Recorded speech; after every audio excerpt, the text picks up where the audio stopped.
இன்றே டவுன்லோட் செய்து உங்கள் ஃபேவரட் ஷோக்களை என்ஜாய் பண்ணுங்க. அடுத்து பையனோட பெத்தவா வாங்கோ.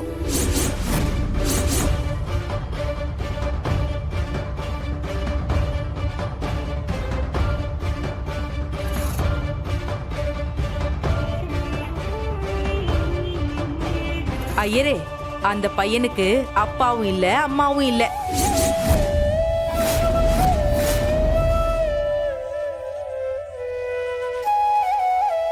என்ன ஜமுனா மொட்டையா சொல்லிட்டு இருக்க?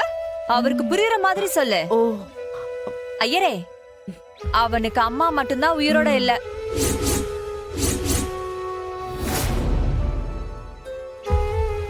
அப்போ அப்பா இருக்காரா? அப்பா யாருன்னு தெரிஞ்சாதானே அவர் இருக்காரா இல்லையான்னு தெரியறதுக்கு.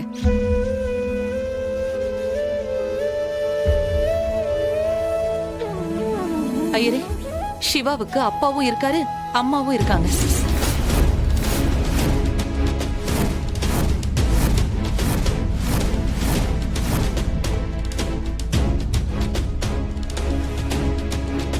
சித்தப்பா, சிவாவுக்கு நீங்க தான் அப்பா.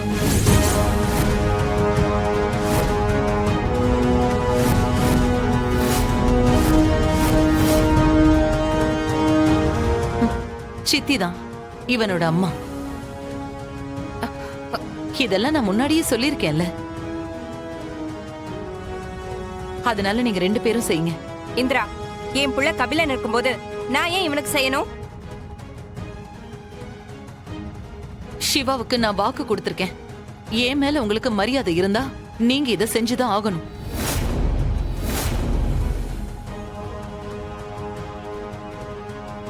செல்வநாயகி, வா.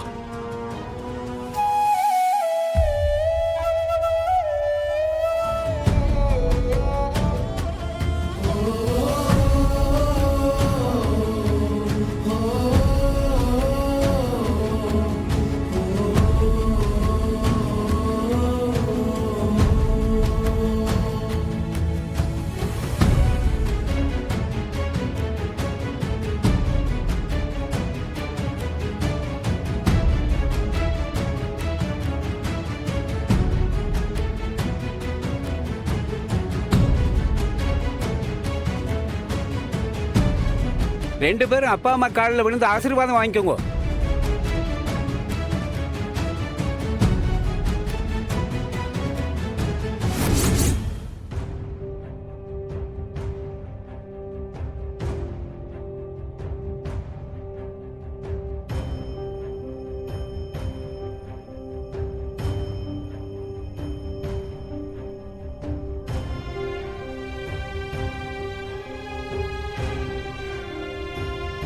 நல்லா இருப்பா, நல்லா இருங்க.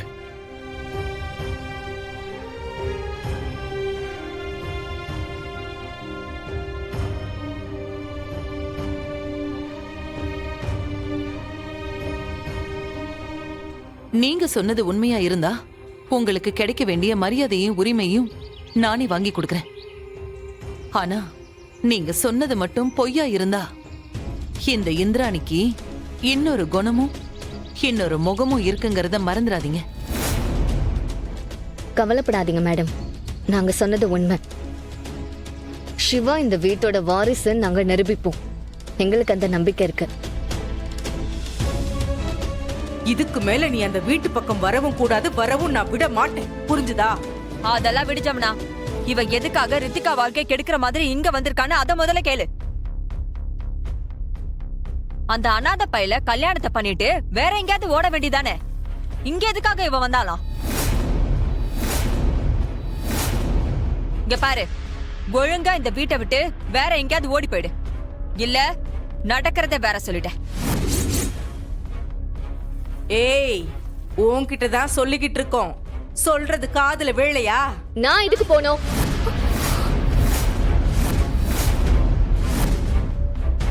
ஏய், என்ன குரல ஒசத்தி பேசுற? இங்க பாருங்க, உங்களுக்கும் இதுக்கும் எந்த சம்பந்தமும் இல்ல. நீங்க கொஞ்சம் அமைதியா இருந்தா நல்லது. இது இந்திராணி மேடமோட வீடு. அவங்கள நம்பிதான் நாங்க இங்க வந்திருக்கோம். அவங்களே எங்களை இங்க தங்கி இருக்க சொல்லிருக்காங்க. அதனால நாங்க இங்கதான் இருப்போம்.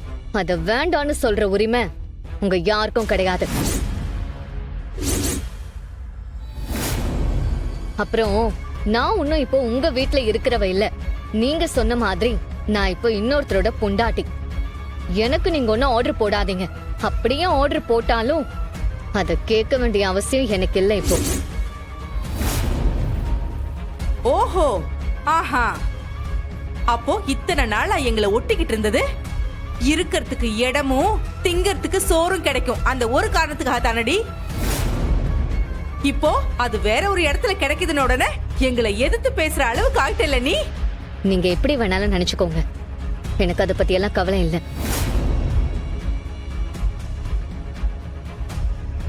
ஆடுடி, ஆடு, நல்லா ஆடு. இன்னும் எத்தனை நாளைக்கு இந்த ஆட்டம் எல்லாம் ஆட போறேன்னு நானும் பார்க்க தாண்டி போறேன். சார், சிவா, என் பொண்ண பத்திரமா பாத்துக்கோ.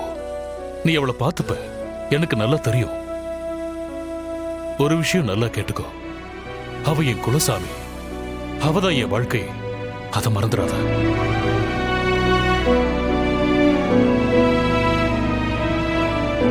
சமந்தி, அப்ப நாங்க கிளம்புறோம். போலாமா? வா, நல்லா இரு.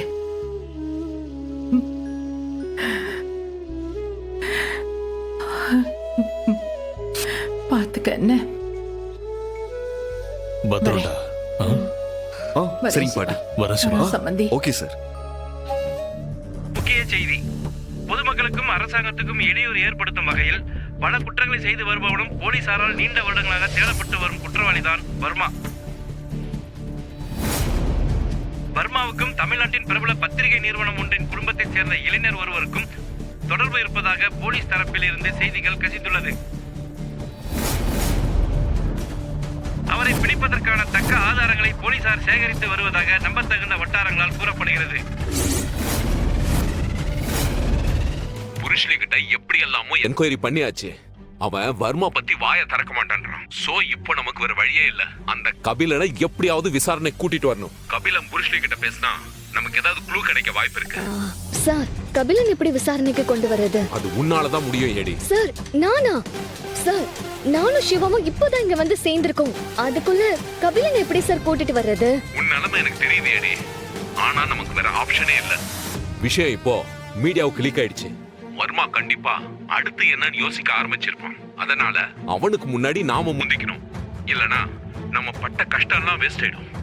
அப்புறம் உன் அம்மா பத்தின உண்மை எல்லாம் தெரியாமலே போக கூட வாய்ப்பு இருக்கு.